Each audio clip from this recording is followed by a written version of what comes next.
Oke, baik. Silakan Bu Titin ditanggapin. Kakaknya Oke, tampaknya Farhad nih. Kakaknya aja yang jawab. Farhad. Kenapa? Langsung. Oke. Silakan, Mbak.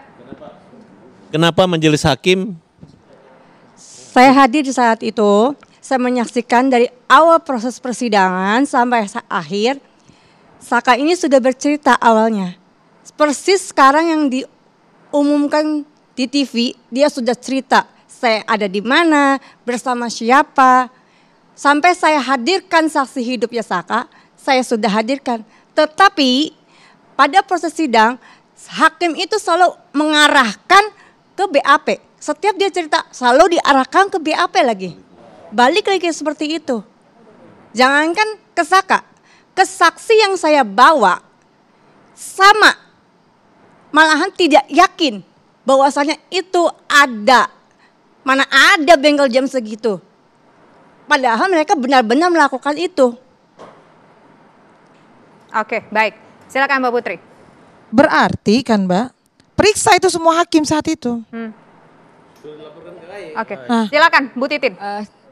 Sebetulnya apa yang terjadi di persidangan Saka itu saya sudah melaporkan ke Komisi Yudisial, sudah melaporkan. Jadi sidang Saka itu bukan sidang seperti sidang anak-anak. Masalah pelaporan sejak ketika terlihat ada foto yang beredar di tanggal 3, itu tanggal 7 September 2000. Jadi tanggal 31 anak-anak ditangkap, kemudian tanggal 3 itu sudah beredar foto-foto yang boncor-boncor itu. Tanggal 7 September 2016 saya sudah melaporkan ke Propam Polda Jabar. Karena saya juga masih tidak bisa ketemu dengan para tersangka waktu itu. Tanggal 13 September 2016 saya lapor ke Komnas HAM. Tidak ditanggapi juga. Kemudian setelah Saka bersidang, kemudian kita melihat ada ganjelan yang luar biasa. Saya juga melaporkan ke Komisi Yudisial. Jadi kalau ke Komisi Yudisial waktu itu kita memang pernah 1 kali dipanggil. Waktu itu ininya di Hotel Apita kalau tidak salah.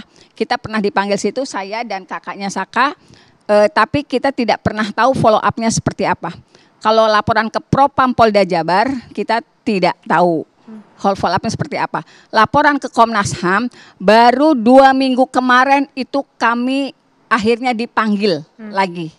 Jadi Saka juga diwawancara, kemudian keluarga-keluarga yang lain juga diwawancara. Jadi alhamdulillah setelah 8 tahun menanti, sejak tanggal 13 September 2016 saya sudah mendapat Komnas HAM sudah turun ke Cirebon.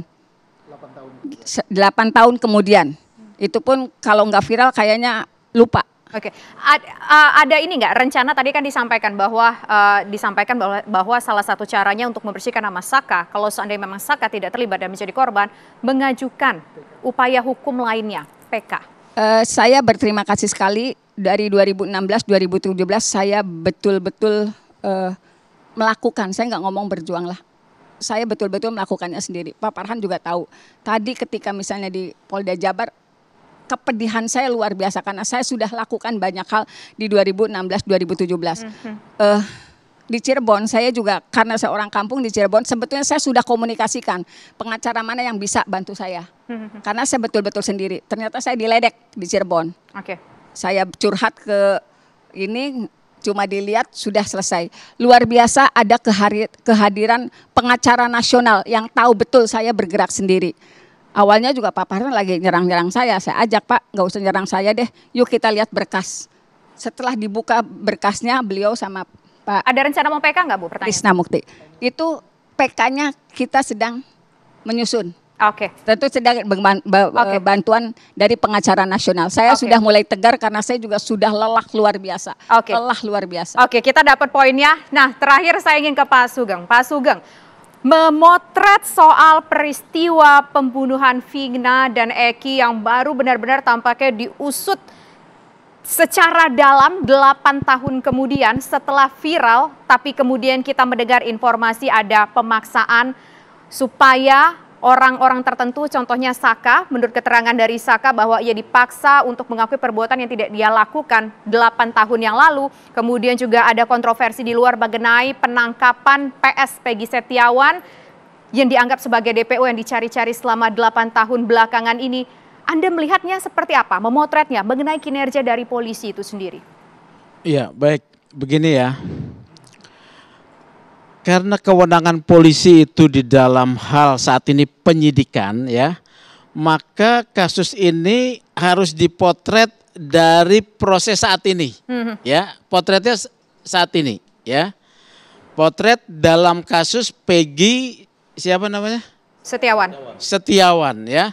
Oleh karena itu, akuntabilitas proses penyidikan terhadap Peggy, yaitu akuntabilitasnya aspek pertanggungjawaban proses pemberian keadilan pada Peggy harus beralaskan dua ini ya. Profesionalisme ya, dalam hal profesional itu berarti ada dua ya. Satu, taat kepada kode etik ya. Kemudian pendekatannya keahlian. Pendekatan keahlian ya. Kalau pendekatan keahlian maka pendekatannya adalah scientific crime investigation. Ya, pendekatannya. Karena sudah disorot nih. Kalau pendekatan scientific crime investigation maka peran Peggy tidak bisa sekedar keterangan saksi. Gitu ya. Harus ada pendekatan-pendekatan penggunaan keilmuan lain ya. Tadi soal pendekatan tadi ya, soal keahlian ya. Kemudian kode etik. Kode etik polisi harus taat pada kode etik. Tidak boleh Egy diasingkan dari misalnya kunjungan keluarga ya, kunjungan penasihat hukumnya. Kemudian tidak boleh ada penyesatan ya, ketika ada pengacara lain muncul nih yang minta surat kuasa. Ini hati-hati nih. Ya. Ini bisa liar nih. Oleh karena itu, pengacara yang sudah menjaga Peggy harus menyatakan clearance di depan publik. Bahwa apabila ada pemeriksaan di luar oleh kami, ya, walaupun itu ada surat kuasanya, ya, itu harus polisi menolak atau mengkonfirmasi atau bersama-sama. Itu profesional ya. Kemudian pendekatannya adalah berkeadilan. Ya. Soal 2 DPO yang hilang. DPO yang hilang kita serahkan kepada proses saat ini. Apabila polisi melihat memang tidak cukup alat bukti untuk menyatakan keberadaan 2 orang lainnya, ya, itu harus dihormati. Gitu loh. Kecuali ada satu fakta pembanding. Kan kalau kita menambah adanya pelaku lain juga tidak membuat kasus ini memberikan keadilan bagi korban. Ya. Satu. Bahkan kalau dipaksakan bisa ada orang lain yang dicari-cari. Orang Peggy saja menjadi perdebatan, ya. Oleh karena itu pendekatannya tadi, akuntabilitasnya pendekatan kepada ketaatan pada profesionalisme dan juga adil. Adil ini artinya semua hak yang dimiliki oleh Peggy diberikan, ya. Hak-hak diberikan, termasuk mengkonfirmasi soal alibi. Mengkonfirmasi soal alibi ini penting, ya. Pada saat peristiwa itu, dan juga pengacara harus mempersiapkan dengan baik. Dengan baik supaya ini bisa 2 aspek tadi ya, profesionalisme polisi dilakukan, aspek keadilan memberikan kesempatan yang adil buat Peggy, tidak boleh diasingkan dari pengacaranya ya. Kemudian tidak boleh ada penekanan ya. Tidak boleh ada kemudian tindakan-tindakan di luar hukum. Karena polisi juga untuk melepaskan Peggy juga bukan satu catatan yang mencoreng ya.